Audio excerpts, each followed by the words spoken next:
the majority of people are at this level. This is where life is, in terms of the outcomes you achieve, your life is basically average.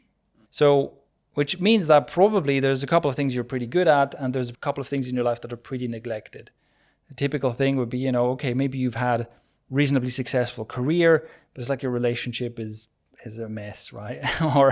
or you've neglected your health or whatever. But it's not that you are, on the verge of death because you're so unhealthy. It's more like, you're putting on the pounds. You tend to eat a lot of unhealthy food. You have like maybe some compulsive eating that you haven't gotten under control. It is like the state you're in is there's a lot of should, right? Oh, I should eat better. I should work out more. I should spend more time with my family, or I should go out and find a girlfriend, or I should whatever. There's all this stuff, right? It's like should. Yeah. And usually the experience is like it's this kind of frustrating struggle. The state of should really doesn't change much, right? You're just constantly thinking, I wish I did, but I'm too busy or whatever. That is the state where this kind of program of getting your shit together is applicable, right? So there, what I think is useful to do is it's really about like changing your habits, but changing your habits in a way that is sustainable, which is to say that I think one of the things that can go wrong is to get overly ambitious about something. So yeah, if we take the example of someone, okay, you're working your job and whatnot, your career is okay, but you're out of shape and you think, okay, I want to get into shape. And then it's just like, okay, I'm going to do the ultimate gym program or something, right? And I think this is an experience a lot of people have. You start this project, you think, okay, I'm going to get in shape. This is it, right? I'm going to build my dream body. And, and you buy the running shoes and the gym kit and the program and whatnot and the waterproof Bluetooth headphones or whatever, right? It's like you do all this stuff to prepare yourself to do the thing. And you throw yourself into some training program and you find that you just cannot sustain it. Like it takes too much time. It takes too much energy. It takes too much, right? It's almost like you're trying to insert like a 2-hour a day thing into your day where there's not a 2-hour gap. And you can't manage it, and you can't manage it in terms of your energy and so on. And then, also like the typical thing that what happens to people on a diet, right? It's like, okay, I'm only going to eat celery this week or whatever. And then the moment you fall off the diet, the moment you fail at one thing, you're like, I give up.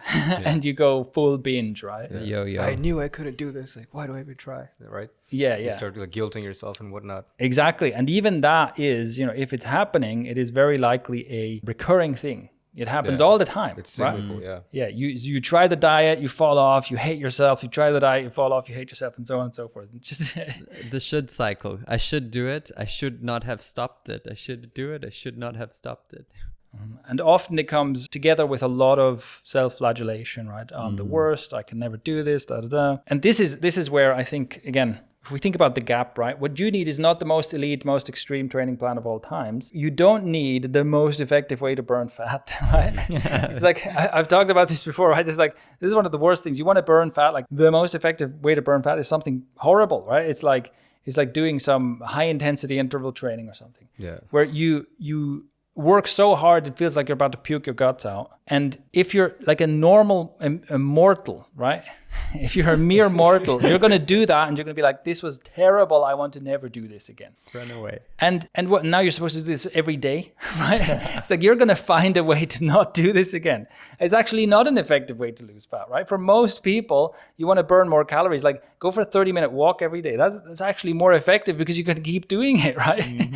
You're not going to like your nervous system is not like, oh my God, this is terrible. How do I stop doing this, right? So, and this is kind of the key, right? I think to get your shit together, what I would recommend is that you essentially optimize for making it easy for yourself. You optimize for like low friction instead of maximum performance or maximum or whatever. Or results, yeah. So for example, one of the things we talked about in the podcast about how to get your shit together when it comes to your physical health is